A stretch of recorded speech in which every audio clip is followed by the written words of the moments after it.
Госпожо, вие се казвате? Иванка. Откъде сте? От Русе.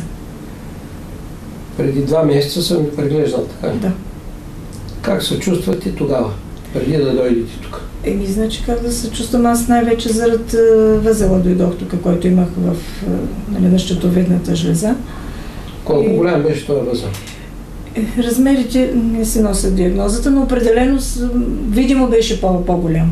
Видимо. Да, Значи видимо 2-3 беше см. по-голям. Да, точно 2 месеца съм пила билките. Да. Мажа всяка вечер ушите, нали, и тук възела. Считам, че е намалял. Това не се личи си? Не, да, като застана в спокойно състояние, не. Дори като преглъщам, по-малко, видимо Да. По-малък. Беше по-голям и по-нагоре тук беше. По-нагоре. И по-ярко се отразяваше. По-умекчене, не е така, Да, както беше. Да.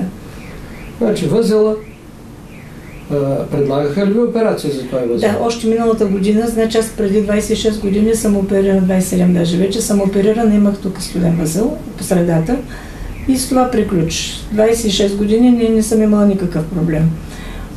Сега? Миналата година, значи някъде есента го забелязах това нещо. През лятото чувствах тези симптоми, които бяха и при първия път, нали, изпотяване, аз приключила съм с критическата.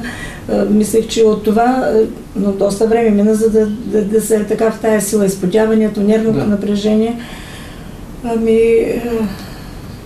Този път ще го излекуваме без операция. Дай Боже, дай Боже.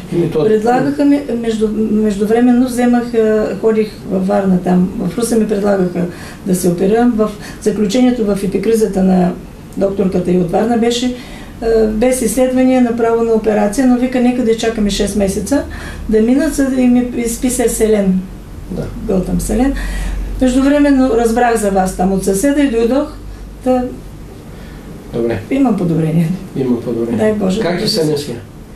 Сега спокойно спям. Изпотяването не намаля? Значи, изпотяването ми е повече през така топлото. През зимата нямам чак толкова. Но и при печката изведнъж ми ставаше горещо, не мога да стоя облечена. Сега вече нормално. Даже на моменти ми е хладно, на моменти пак ми е топло, но не чак така, както по-рано. Добре. Благодаря ви.